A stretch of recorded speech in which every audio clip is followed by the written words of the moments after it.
Bismillahirrahmanirrahim. Assalamualaikum warahmatullahi wabarakatuh.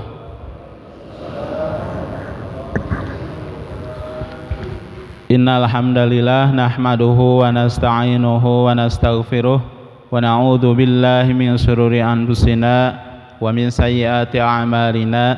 May yahdihillahu fala mudhillalah wa may yudlil fala hadiyalah. Asyhadu an la ilaha illallah wahdahu la syarikalah wa asyhadu anna Muhammadan abduhu wa rasuluhu alladzi la nabiyya ba'dah. Wa qala ta'ala fil Qur'anil 'azim, a'udzu billahi minasyaitonir rajim. Qu anfusakum wa ahlikum nara waquduhan nas wal hijaratu 'alaiha malaikatun ghiladun syidadun la ya'sunallaha ma amarahum wa yaf'aluna ma yu'marun. Shadaqallahul adzim. Alhamdulillah, puji dan syukur marilah senantiasa kita panjatkan kehadirat Allah Subhanahu wa taala.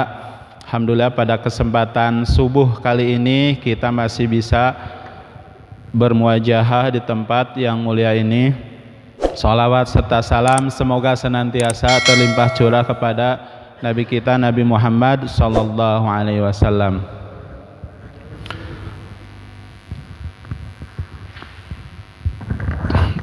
Sebagaimana dalam Al-Quran surat An-Nahl ayat 78, Allah berfirman yang artinya, dan Allah mengeluarkan kamu dari perut ibumu dalam keadaan tidak mengetahui sesuatu pun, dan Dia memberimu pendengaran, penglihatan, dan hati nurani agar kamu bersyukur. Al-Quran surat An-Nahl ayat 78.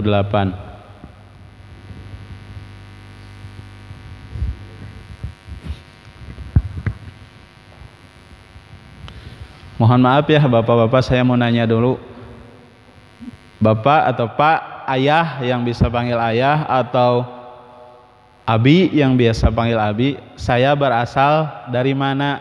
Mungkin ada anak-anak bapak ataupun di rumah ya atau di mana nanya seperti itu. Kira-kira jawaban bapak seperti apa, Pak? Coba Pak Tatang. Misalkan ayah ya, anak Pak Tatang nanya, saya berasal dari mana? Kaget nggak pertanyaan seperti itu?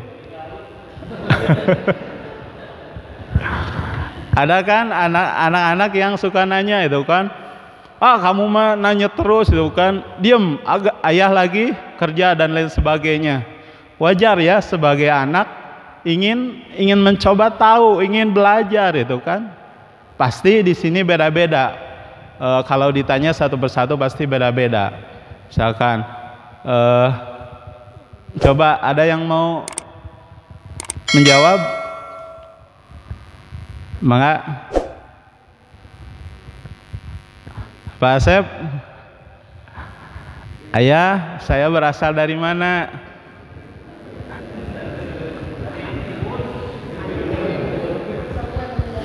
Mungkin kan sebagian orang gini, ayah itu tadinya misalkan ketemu sama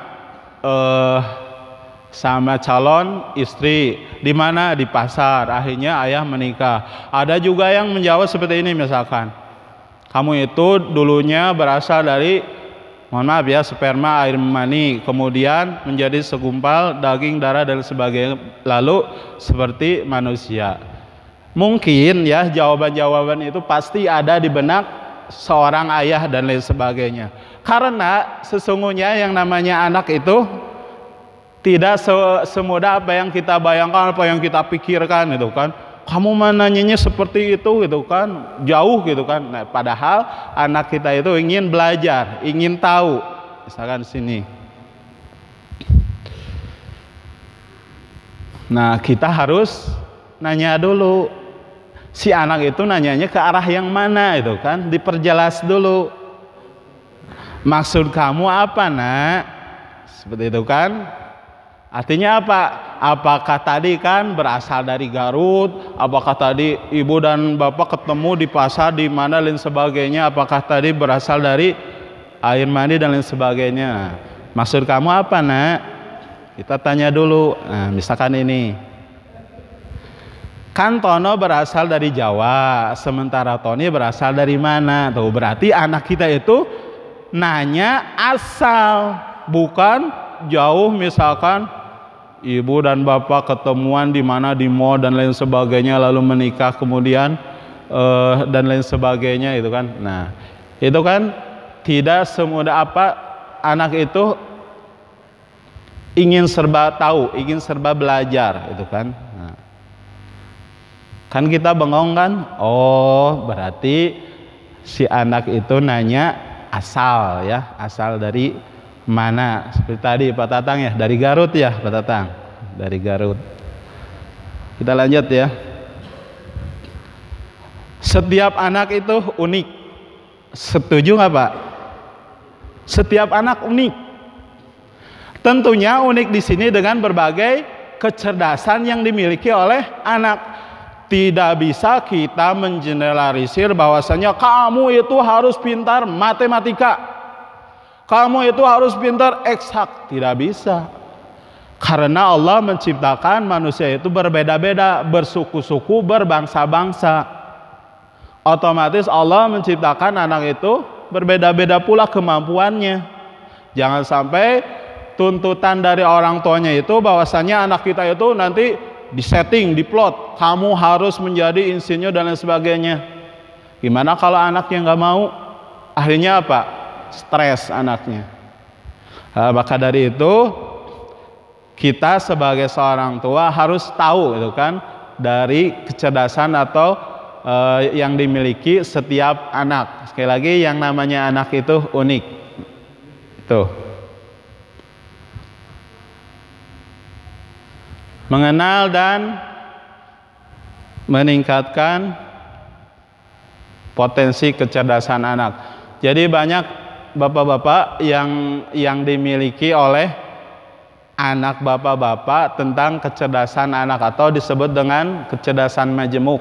Lebih kerennya itu MI, multiple intelligence. Makanya jangan sampai kita menuntut kepada anak gitu kan, kamu harus melakukan ini. Tetapi dilihat dulu potensi anak. Oh, anak saya itu cocoknya eksaknya, berarti masuk misalkan ke ITB, Unpad dan lain sebagainya itu kan. Oh, anak saya itu cocoknya ini, berarti masuk kesenian dan lain sebagainya. Sekali lagi, banyak kejadian orang tua memasakkan kehendak terhadap anaknya, padahal anaknya tidak mau. Akhirnya apa? Yang ada berontak, kabur dan lain sebagainya. Seperti itu.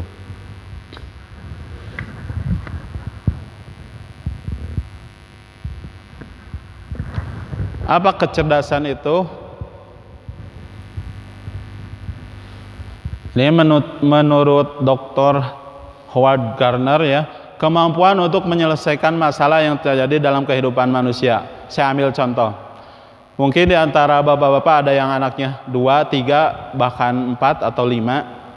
Biasakan ya, yang namanya kehidupan di rumah itu kan, misalkan ada 1 apel, ada anak kita 2. Kira-kira apel itu mau diapakan? Nah nih, ayah punya apel 1, tapi cuma 1, anak kita ada 2. Terus diapakan itu apel?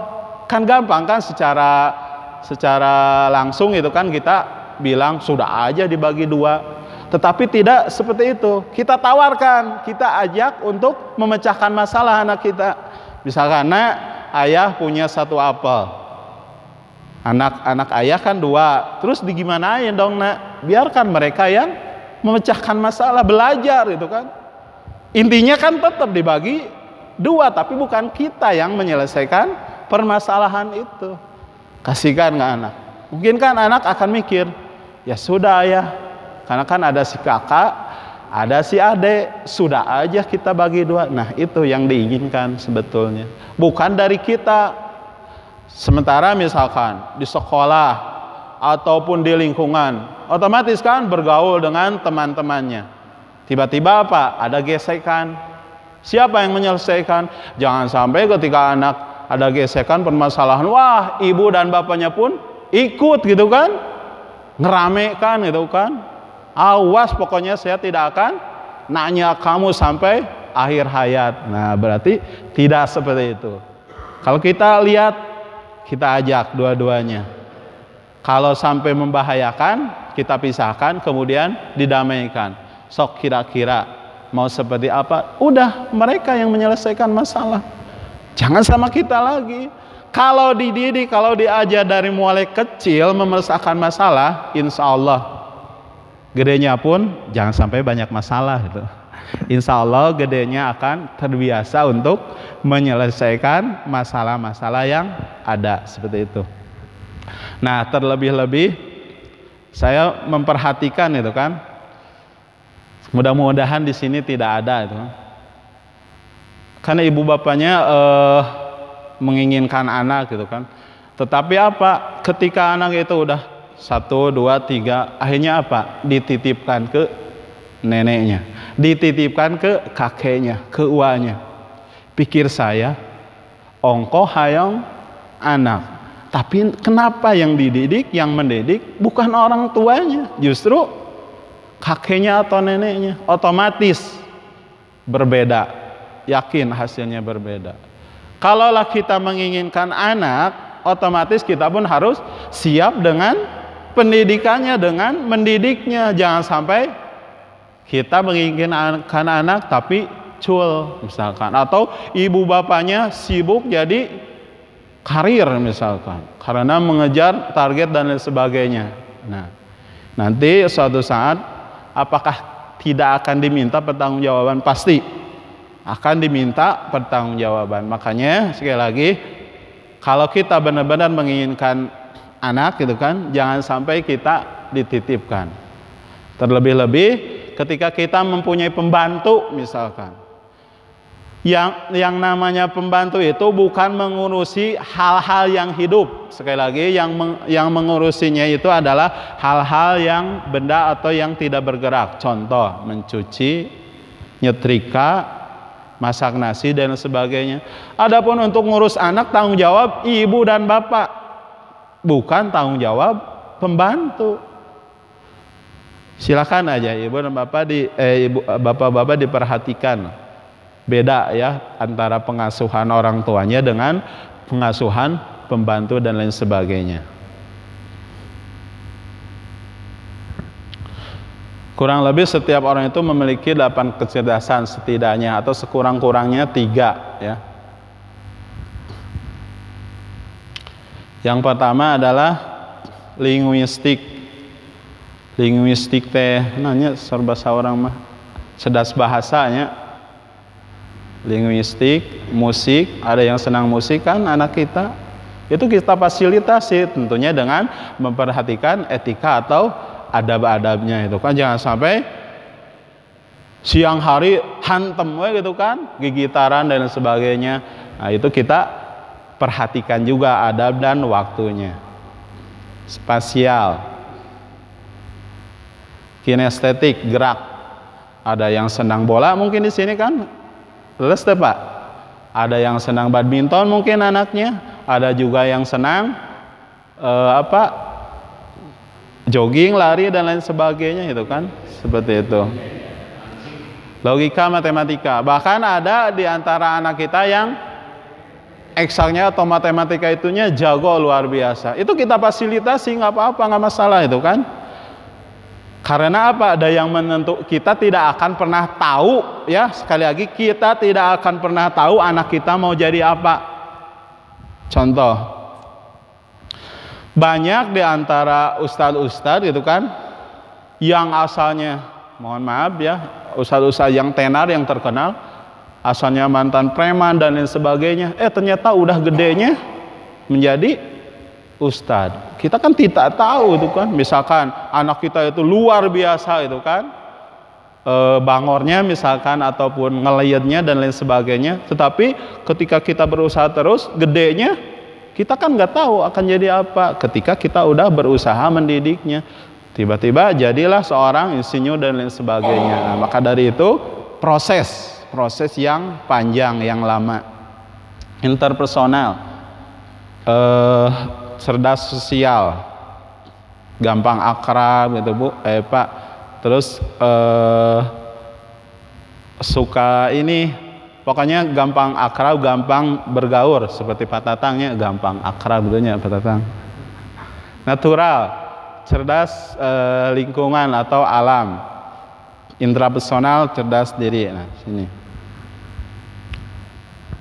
Nah, ini. Ada anak bapak yang ayah boneka diajak ngobrol, ada nggak? Main dengan boneka, ngobrol, ngomong gitu. Itu kecerdasan, Pak. Nggak masalah gitu, kita fasilitasi. Bahkan ada pendongeng itu tidak lepas dari boneka tangan, boneka jari, diajak ngomong, misalkan si solih dan si solehah misalkan. Pernah lihat Pak? Pasti yang namanya pendongeng itu harus ada alat peraga, setidaknya itu boneka tangan. Seperti itu ya.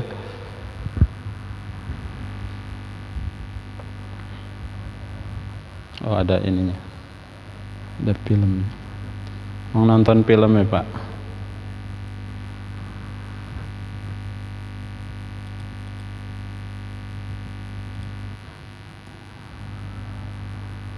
Nah, ini cerdas bahasa ya.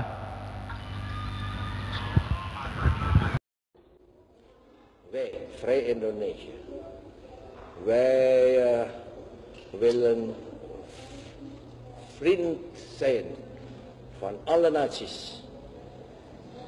En het verheugt mij zo heel erg dat nou Nederland, of tussen Nederland en Indonesië, geen conflictpunt meer. Ya, setidaknya kalau kita paham satu bahasa negara atau daerah, kita tidak ditipu. Betul nggak Pak? Konon kabarnya siapa Soekarno ya, lebih dari berapa bahasa Pak? 10. Jadi kata-kata Soekarno itu luar biasa itu kan. Berilah aku 10 orang pemuda, niscaya akan kuubah dunia. Luar biasa kan pidatonya itu kan. Itu boleh kita tiru, boleh kita contoh. Ya minimalnya misalkan, kan orang bahasa Jawa dengan bahasa Sunda suka nggak nyambung ya Pak. Misalkan kan atos di Jawa teh naon Pak? Nah itu. Terus teh mencret misalkan, kan gak nyambung gitu kan. Jadi kalau kita tahu artinya atau maksudnya, minimalnya kita tidak dibohongi atau tidak ditipu seperti itu. Nah, sampean, kalau di kita kan sampean itu kaki ya. Saya pernah ke Jawa Pak, ada siapa itu IO atau guide, sampean waras. Saya bilang ini boro-boro waras mah rorombe kan nggak nyambung kan. Nah, makanya kita pentingnya mempelajari bahasa-bahasa yang lain, minimalnya kita tahu dan ngerti, tidak dibodohi dan lain sebagainya seperti itu. Maksudnya sampean waras itu cagernya Masnya, sampean waras itu sehat gitu kan, seperti itu. Kita lanjutkan.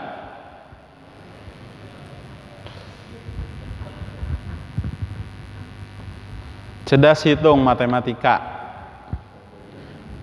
Ini musik. Mungkin di antara anak bapak-bapak ada yang senang musik. Jadi 3 kali atau 4 kali dengerin musik langsung hafal. Ini bisa dialihkan misalkan 3 atau 4 kali dengerin ceramah atau dengerin orang yang ngaji atau orang yang lagi baca Quran, tiba-tiba hafal. Nah, gara-gara dengan cara mendengar seperti itu. Itu bisa jadi, karena kan yang namanya anak itu masih fitrah, masih suci. Beda dengan kita ya Pak, ngurusin ini, mikirin itu, belum cicilan dan lain sebagainya, belum ini dan itu. Itu kalau yang namanya anak itu masih murni, masih fitrah.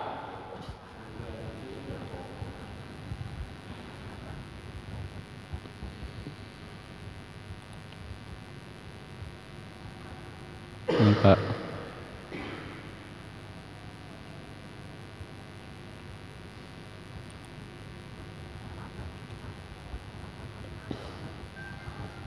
Ini kira-kira anak usia berapa tahun ya?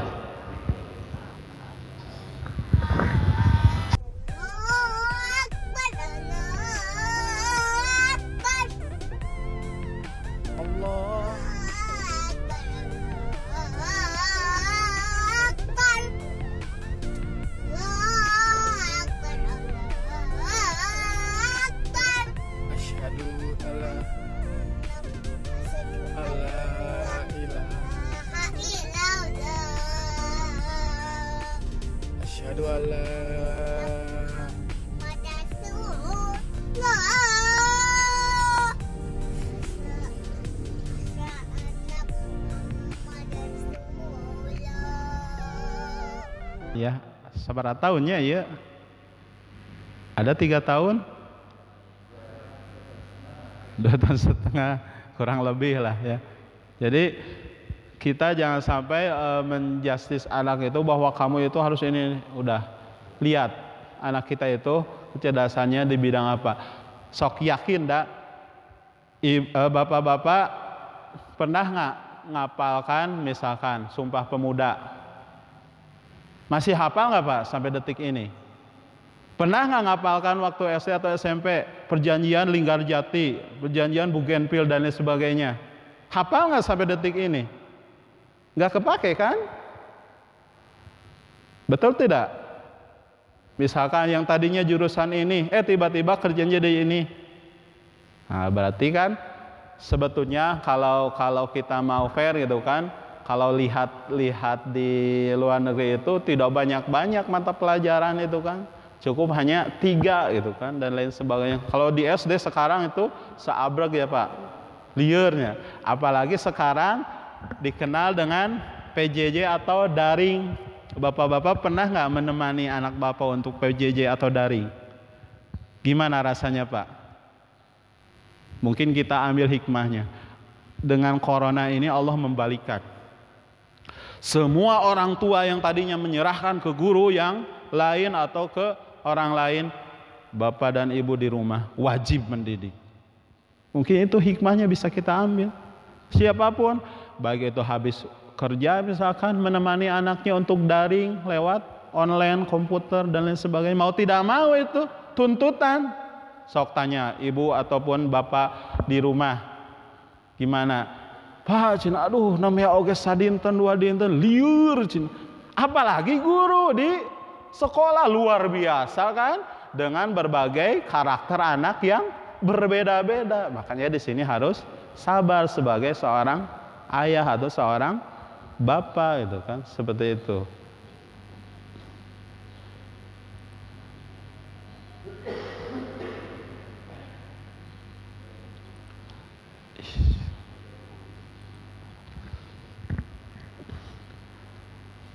Ini menggambar Pak, melukis. Ada kan anak kita yang suka gambar, mewarnai dan lain sebagainya, melukis. Kinestetik, cerdas tubuh, gerak tubuh. Ini Pak ada, biar nggak ini ya, kita nonton aja.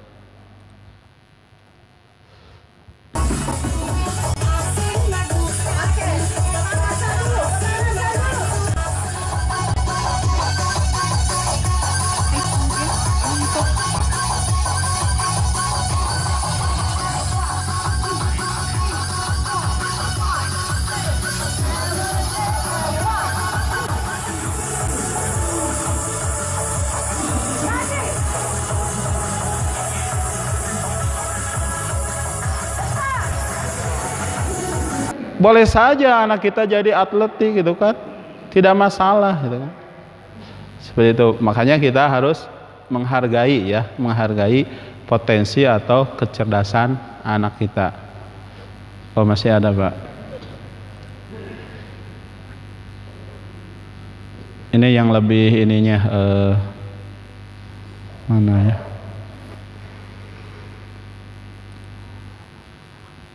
Ini Pak.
kinestetik ya, gerak. Pasti di antara anak bapak juga ada yang seperti ini. Terdaik cicing cenah budak teh gitu kan, kadi itu kadi we. Kita fasilitasi gitu kan, seperti itu. Kita lanjutkan sebentar lagi.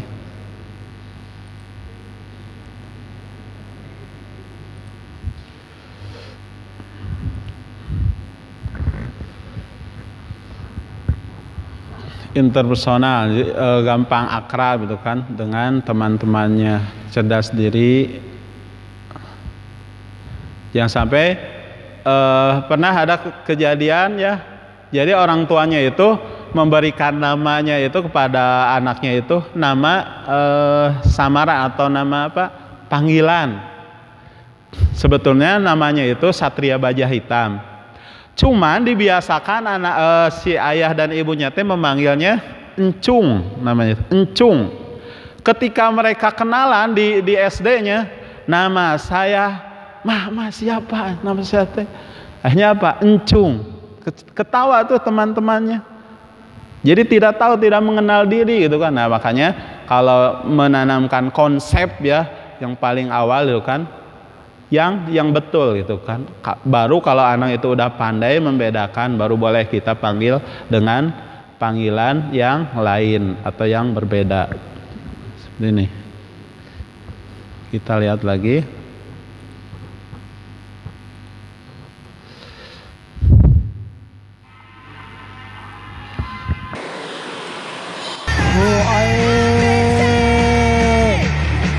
Siapa saya? Saha abdi Pulau Sinten.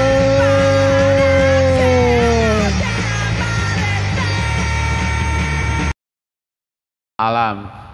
Ada kan Bu yang mengamati gitu kan, meneliti tentang alam sekitar. Bahkan ada yang anak kita itu lihat-lihat dulu gitu kan, mengamati dulu, akhirnya bisa akrab, bisa bermain dengan temannya atau memperhatikan seperti ini telur, oh seperti itu ayam dan lain sebagainya, ada gitu kan.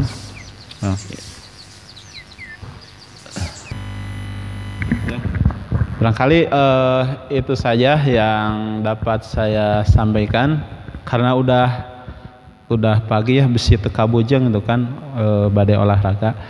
Terima kasih atas segala perhatiannya.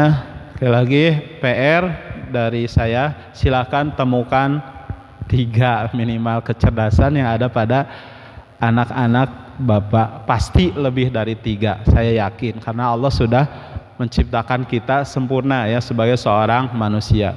Terima kasih sekali lagi atas segala partisipasi dan perhatiannya. Mohon maaf atas segala kekhilafan dan kekurangannya.